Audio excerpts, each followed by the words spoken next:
முறையீட்டினை பதிவு செய்த பிறகு அந்த பணத்திற்கு தகுந்த விளக்கம் கொடுத்தால் அந்த வழக்குகள் முடித்து வைக்கப்படும். தகுந்த முகாந்திரம் சொல்லாவிட்டால் லஞ்ச ஒழிப்புத்துறை மேற்கொண்டு நடவடிக்கையை தொடரும். அந்த வகையில் பார்க்க போனால் இந்த பதியப்பட்ட 47 வழக்குகளிலும் பெரும்பாலானவைகளில் அந்த சம்பந்தப்பட்ட ஊழியர்கள் சரியான தகுந்த முகாந்திரத்தை சொல்லி அந்த வழக்குகள் முடித்து வைக்கப்பட்டிருக்கின்றன. சில வழக்குகள் விடுதலையும் ஆகியிருக்கின்றன. இதையெல்லாம் வைத்துக் கொண்டு இடி டாஸ்மாக் நிறுவனத்திற்குள்ளேயே சென்று சோதனை செய்வது என்பது முறையற்றது. அதாவது அனைவருக்கும் தெரிந்த வகையில் இடி ஒரு வழக்கை எடுத்து நடத்த வேண்டும் என்றால் அதற்கு ஒரு முதன்மை வழக்கு இருக்க வேண்டும். பிரிடிகேட் அஃபென்ஸ் என்று சொல்வார்கள். அந்த பிரிடிகேட் அஃபென்ஸுக்கு சொல்லப்பட்ட உரித்த நபருக்கு மேல் மட்டும்தான் இடி நடவடிக்கை பாயும். ஆனால் இங்கே அரசு ஊழியர்கள் முறையற்ற வகையில் பணம் வைத்திருந்ததை 50,000 ரூபாய், 1 லட்சம் ரூபாய் என்று வைத்திருந்ததை அரசியல் காழ்ப்புணர்ச்சி காரணமாக இடியுடைய தலைமை அலுவலகத்திற்கே சென்று 1000 கோடி ரூபாய் ஊழல் என்று ஏதோ அரசியல்வாதிகள் போல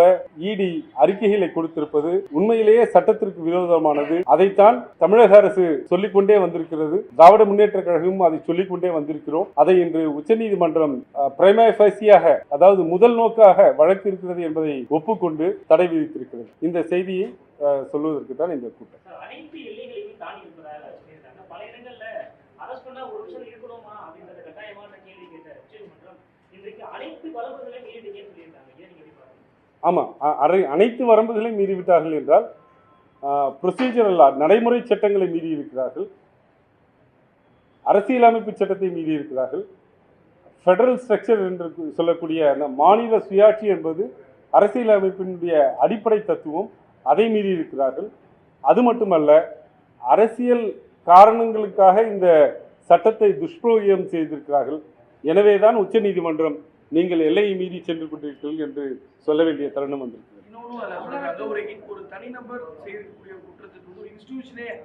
அதுதான் அது நான் ஏற்கனவே சொன்ன போல, ஒரு டாஸ்மாக் கடையில் இருக்கக்கூடிய மேலாளர் ஒரு 50,000 ரூபாயோ 75,000 ரூபாயோ கணக்கில் வராமல், அன்றைக்கு கணக்கில் வராமல் வைத்திருந்தால் லஞ்ச ஒழிப்புத்துறை, தமிழக லஞ்ச ஒழிப்புத்துறை திடீர் சோதனைகள் நடத்துவார்கள், சர்ப்ரைஸ் செக் நடத்துவார்கள். அப்போது எடுக்கக்கூடிய பணத்தை எடுத்து இதற்கு தகுந்த முகாந்திரம் இல்லாவிட்டால் ஒரு வழக்கை பதிவு செய்வார்கள்.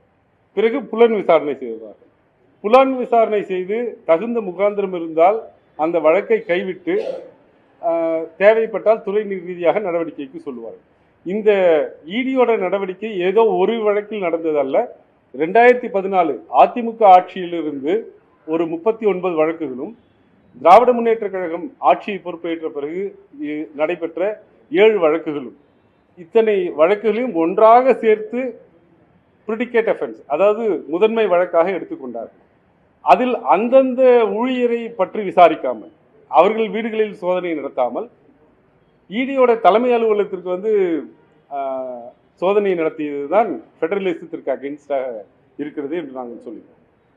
தமிழகத்தில் அதிக அளவில் இந்த இடி ரைடு வேற இந்தியாவில் மற்ற மாநிலங்கள் எங்கும் இல்லாத அளவுக்கு இங்கே 4 சோதனைகளை அதிகமாக நடத்தணும். அப்படிப்பட்ட சூழ்நிலை இந்த தீர்ப்பு இது உண்மையிலேயே இந்திய முழுமைக்கமான ஒரு தீர்ப்பாக நாங்கள் பார்க்கிறோம். முதல் முறையாக உச்சநீதிமன்றம் நீங்கள் மாநில சுயாட்சிக்கு எதிராக நடக்கிறீர்கள் என்ற ஒரு கருத்தை முன்வைத்திருக்கிறார்கள். இது இந்திய முழுமைக்குமான எல்லா மாநிலங்களிலும், குறிப்பாக எதிர்க்கட்சி ஆட்சி செய்யும் அனைத்து மாநிலங்களுக்கும் இது பொருந்துமாக நாங்கள் கருதுகிறோம். தமிழகத்தில் அதிகமாக இடி நடவடிக்கைகள் இருக்கிறது என்றால், தமிழகத்தில் 2026 தேர்தல் வருகிறது. தேர்தலை ஒட்டியான சோதனைகள் என்பதை நாங்கள் சொல்லவில்லை, மக்கள் அறிவார்கள். ஆனால் மற்ற மாநிலங்களிலும் கூட இது நடந்து கொண்டே இருக்கிறது. வெஸ்ட் பெங்காலில் தேர்தல் வரப்போகிறது என்றால் அங்கே நடவடிக்கைகள் பாயும். டெல்லியில் தேர்தலுக்கு ஒட்டி இது போன்ற நடவடிக்கைகள் இருந்தன.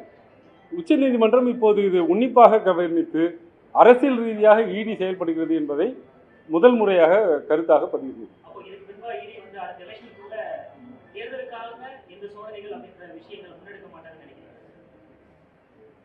உச்சநீதிமன்ற கருத்துக்களை சரியாக உள்வாங்கினால் உண்மையில் அப்படித்தான் நடக்கணும்.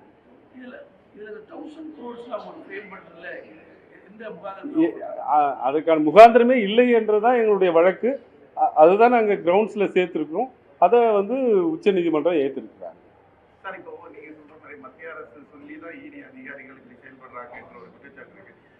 அது குற்றச்சாட்டு இல்லை, அது உண்மை. அப்ப இந்த இடி அதிகாரிகள் மேல இந்த மாதிரி வந்து பண்றாங்க இல்லையா, அந்த அதிகாரிகள் மேல நடவடிக்கை எடுக்கிறதுக்கு இந்த மாதிரியான ப்ரிவென்ஷன் ஆஃப் மணி லாண்டரிங் ஆக்டில் அதற்கான வழிமுறைகள் இருக்கின்றன. அந்த சட்டத்தை தவறாக பிரயோகம் செய்யக்கூடிய அதிகாரிகள் மீது தகுந்த நடவடிக்கைகள் எடுக்க சட்டம் இடம் தருகிறது. அந்த சட்டத்தை பயன்படுத்தி உரிய நேரத்தில் அந்த உரிய நடவடிக்கைகளை நாங்கள் எடுப்போம். நம்ம அது மாதிரி பண்றதுக்கான உரிய நேரத்தில் அந்த உரிய நடவடிக்கை எடுப்போம். ஒரு இந்த மாதிரி இடி போன்ற நிறுவனங்கள் வந்து ஒரு த்ரெட்டனிங் டூலா பயன்படுத்துறாங்கிறது தான் திமுக குற்றச்சாட்டு. திமுக மட்டுமல்ல, திமுக இதை தொடர்ந்து வலியுறுத்தி சொல்லிக் கொண்டு வருகிறது. வெஸ்ட் பெங்கால், டெல்லி மற்றும் எங்கெங்கெல்லாம் எதிர்க்கட்சிகள் ஆட்சி செய்கின்றனவோ அங்கெல்லாம் சிபிஐயும் இடியும் வருமான வரித்துறையும் தொடர்ந்து துஷ்பிரயோகம் செய்வதை இந்த நம்முடைய நாட்டு மக்கள் நன்றாக பாஜக ஆளும் மாநிலங்களிலும் இந்த அமலாக்கத்துறை சோதனைகள் நடந்துட்டு தான் இருக்கு. தமிழகத்தில் ஏன் இவ்வளவு பாராட்டப்படணும்? தமிழிசை சவுந்தரராஜன் எந்த மாநிலத்தில் பாஜக ஆட்சி செய்கிற மாநிலத்தில் அரசியல் தலைவர்கள் மீது அல்லது ஆளும் தரப்பில் இருப்பவர்கள் மீது இடி நடவடிக்கை தொடர்ந்து இருக்கிறது. அதற்கு மாறாக எதிர்க்கட்சியில் இருப்பவர்கள் மீது இடி நடவடிக்கை தொடரப்பட்டு அவர்கள் பாஜகவில் சேர்ந்தவுடன் அவர்கள் புனிதர்களாக்கப்பட்டு அந்த நடவடிக்கை கைவிடப்பட்டு அவருடைய சொத்துக்கள், முடக்கிய சொத்துக்களை ரிலீஸ் செய்து கொடுத்ததை தான் நாங்கள் பார்த்துருக்கோம். தேங்க்யூ.